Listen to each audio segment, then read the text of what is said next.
just a moment about the story of David and Goliath. When David went in, when the giant Goliath was about to attack with the other giants, attack the nation of Israel, all the most proud, the strongest warriors of Israel were arrayed. But Goliath was a giant. How could they possibly fight a giant? And they were trembling and they were fearful. And David came by. David wasn't a warrior. David was a shepherd. David was a musician. David was just there bringing food to his older brothers. But he saw the situation. He saw that the great warriors were trembling. They were so afraid of what might happen with Goliath, that Goliath was going to defeat them. And so David heard a calling in his heart. And he said, I'll do it.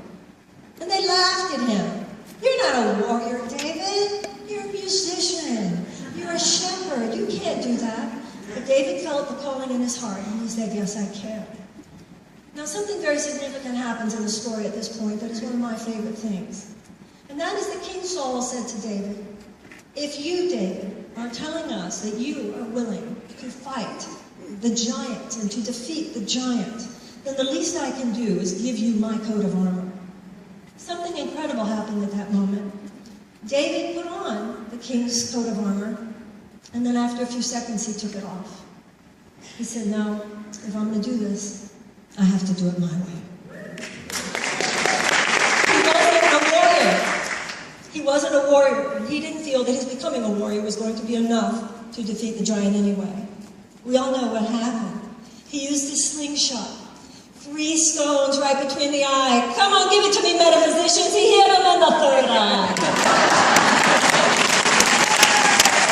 Because the one place where the giant has no defense is in conscience, because it has none. And that is why we are simply going to speak the truth of our hearts in this campaign. But we are going to speak it, and we're going to speak it again, and we're going to speak it again.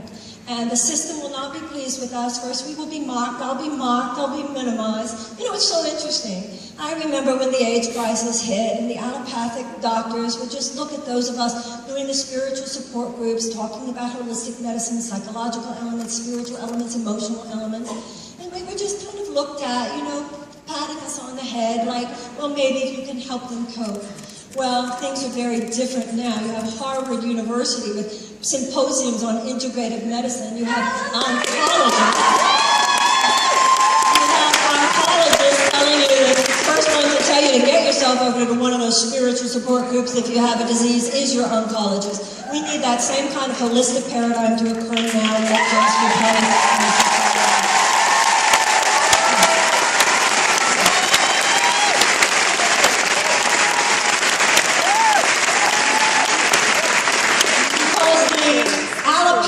Over-externalized political system is as inadequate to the task of the times as a simply allopathic, over-externalized medical system. We now have a holistic view of medicine. We need a holistic view of politics. We can't just wait till sickness arises and try to eradicate or suppress the symptoms. We need to cultivate the body. We need to cultivate through exercise and through nutrition and through right living health. Because we don't see health as the absence of sickness, we see sickness as the absence of health. And now we need to cultivate a healthy society. Not just waiting for violence. We need to cultivate brotherhood, we need to cultivate justice, and we need to cultivate love. We need to cultivate democracy. And that is what we are going to say in this campaign. I'll be talking to you later about mass incarceration. We'll be talking about the corruption of America's food supply. We'll be talking about poverty. We'll be talking about money and politics. We'll be talking about gerrymandering. We'll be talking about democracy itself at risk. We'll be talking about all the issues. But we will be talking most importantly from our hearts. We will be talking about the deep issues. Because just as Martin Luther King said, that the desegregation of the American South, he said, is the externalization of the goal of the civil rights movement. The real goal is the establishment of the beloved community. When Martin Luther King was killed, there were brave souls who continued his work towards the desegregation of the American South. But the aspect of his work that is the establishment of the beloved community goes on, and it is ours to carry it forward.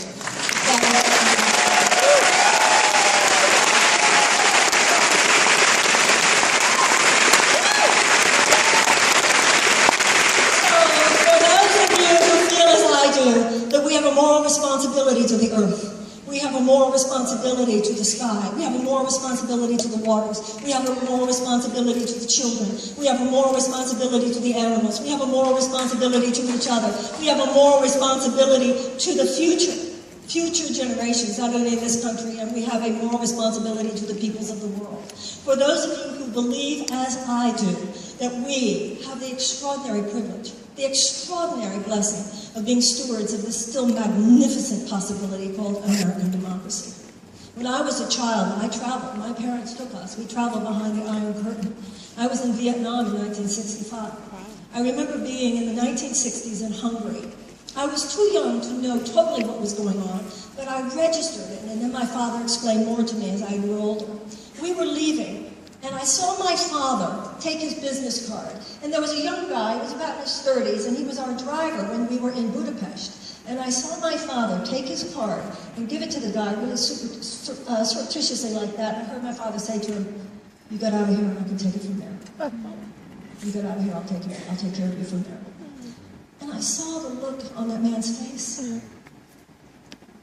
And because I grew up with a father who was an immigration lawyer, I was very up close and personal with what it meant to people that they had made it out of countries of terrible tyranny, suppression, to be here. Despite whatever problems, we talk about it all the time, whether it's in therapy or support groups. When you know you've done something wrong, it's important that somebody's there to make sure you're clear. You didn't do everything wrong. Just as important as it is when you've done things right, that it's important that there be people there to say, "Oh, you didn't do everything right." Well, ladies and gentlemen, America has done some things that we need to atone for. We need to revisit our own first principles. We need to get back to our own ethical center as an economy, as capitalism, as an American government. But it's also important to remember we have not done everything wrong. America has done a lot that's right. And when America does what's right, it's such a light on this planet. But we also know when we have made mistakes, we can be a real scourge. We are adults. We are not simplistic thinkers. "Oh, we've only done things wrong." Or, "Oh, rah, rah, we've only done things right." No, this campaign and this movement is about realizing we have taken a swerve. America needs a huge course correction. Something is going on that is not okay. However, we the American people are going to make that course correction. We the American people can make that course correction, but we can't just do it from the sidelines, guys. We can't just do it from nonprofits. We can't just do it from online petitions. We have to run some people. I'm going to run. I hope you will.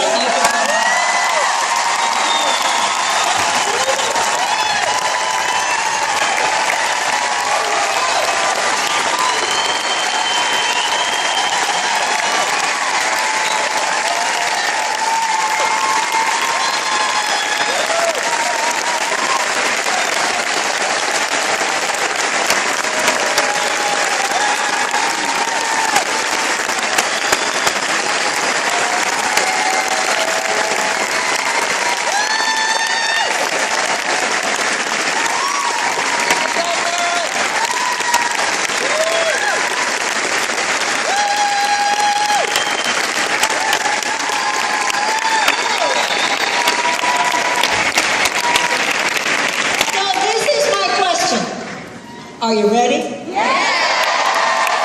Are you really ready? Yeah! Then get out your cell phone.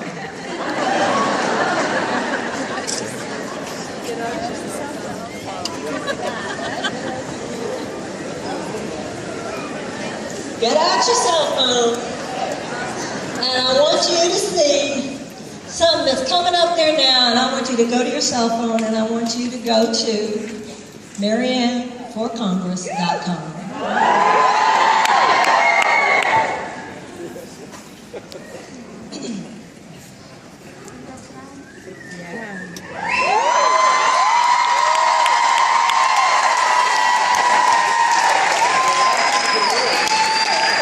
This is what I need you to do, ladies and gentlemen. I need you to text 310-906-4755.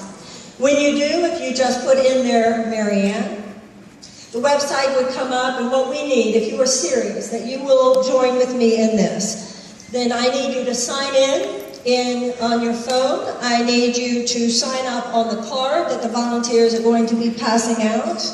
You'll see that there are t-shirts in the lobby. Most importantly, When you go to Marianne.com, go to the sign up button. In order for this to occur, I'm going to need you to have house parties, have people over to your house who live in the district, who will be interested in this, just so that I can come over and talk.